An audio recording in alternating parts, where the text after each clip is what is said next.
Good afternoon, Musketeers. It's October 21st, 2016. I'm Will Jossert. And I'm Daniel Bowling. This is Xavier News. From the Xavier University Television Studio, this is Xavier News. Your campus, your region, your world. This is Xavier News. Philippine President Rodrigo Duterte has announced his separation from the United States. Duterte has said that he will realign himself with China and reopen discussions about the South China Sea. In China's Great Hall of the People, President Duterte states he has realigned his ideological flow and looks to join forces with Russia and China, adding, quote, "There are three of us against the world. It's the only way," end quote. U.S. and Philippine relations have been on uneven ground since Duterte has continued to speak out against the Obama administration.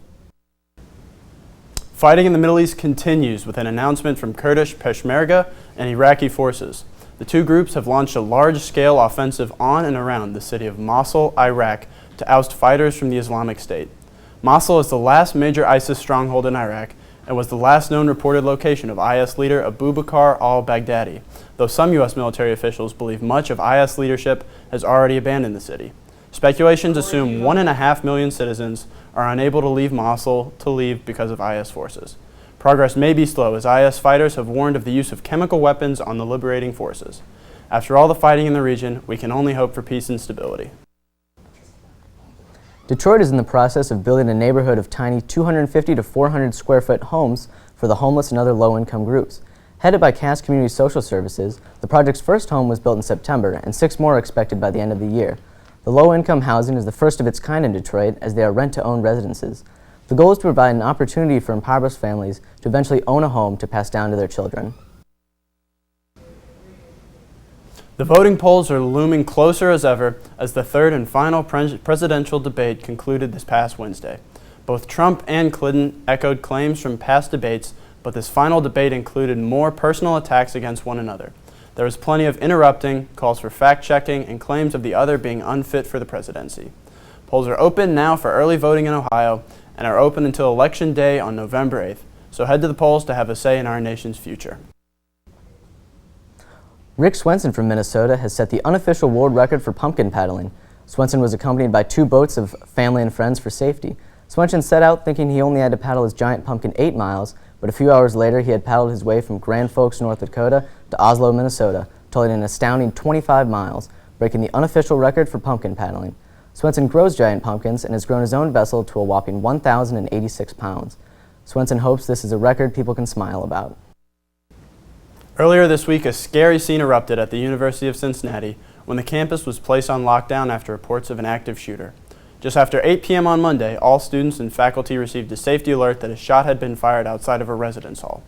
Police searched for over an hour before the lockdown was lifted.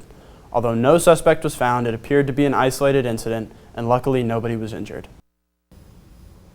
On a brighter note, the Cincinnati Zoo had an animal employee honored by the Cincinnati City Council on Wednesday. 5-year-old Australian Shepherd Blakely has been celebrated for his role as a live-in nanny, socializing orphan baby animals in the zoo. His most recent role was to nurture 5 cheetah cubs whose mother has died. Cincinnati City Councilman Chris Seelbach has proclaimed October 19th to be Blakely Day in Cincinnati. Rainbow flags lined the walkways on the Xavier Yard last week for LGBTQ Week here on campus. Our very own Hannah Michaels and Sophie Herlock have a recap of last week's festivities and what this week means to the LGBTQ community here on campus. Last week on campus was LGBTQ Week, featuring events such as National Coming Out Day and the screening of the film Milk. October 11th is National Coming Out Day. Usually around this time, universities across the nation have something they either call LGBTQ Week, Ally Week, or Queer Week, and it's usually an awareness week of some sort to raise visibility, awareness, and education about the LGBTQ community. Xavier's LGBTQ Alliance and Center for Diversity teamed up to sponsor events throughout the week. Wednesday night featured Venezuelan artist Daniel Arzola in his collection of artwork titled I'm Not a Joke. Arzola, who calls his artwork artivism, uses his work to speak out against violence directed toward the LGBTQ community. A vigil was held Thursday evening for the victims of the Pulse nightclub shooting in Orlando, Florida. Students gathered on Hussman Stage and lit candles for those lost in the massacre, reading off the names of each victim. Students discuss forgiveness and how to find hope in times of darkness. Xavier's LGBTQ Alliance meets Wednesday evenings from 4 to 5 in the CDI, located on the second floor of Gallagher. All students are welcome regardless of their identity. This is Hannah Michaels with Xavier News. And that's all we've got from the news desk, people. We'll be right back with Paul Frischner and the Xavier Sports Report.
Good afternoon, Xavier Nation. It's been quite an eventful week in Xavier Sports, and it's not over yet. I'm Paul Frischner, here for the Xavier Sports Report. First, the soccer teams at long last returned to campus this week after their hiatus from the Xavier soccer complex. Those Noah-like floods from earlier in the year caused the turf to have to be replaced, but finally, the teams are back. Men's soccer suffered an unfortunate 1-0 loss to SIU Edwardsville on Tuesday night, which will likely prove to be a significant blow to their position in the national rankings. Early first half, SIU with the corner kick. That's number 19, Ivan Gutierrez, knocking that ball in off the header to give his team an early 1-0 lead. Later on in the first half, Musketeers on offense, and a nice pass here from Majed Osman to freshman Derek Otim, who has a good look but just can't quite knock it home. Musketeer fans still loving the effort out there, though. Now Xavier here back on offense, gaining some momentum, and once again, a great pass by Osman to Matty Viscenza with the header, but that is denied. Then final seconds of regulation, Musketeers still down a goal. Senior Todd Pratzner has a shot. Can he be the hero? He can't, and the Musketeers fall 1-0 to the Cougars. They have been around the bottom of the top 25 in recent weeks and have been receiving votes in the latest poll, but we'll have to keep an eye on how the team rebounds from this game. Women's soccer beat Villanova last Saturday 1-0, snapping a 6-game losing streak for their first win in conference play. They returned to the soccer complex last night for a match against Conference Pro St. John's, but unfortunately that resulted in a 3-1 loss to the Red Storm.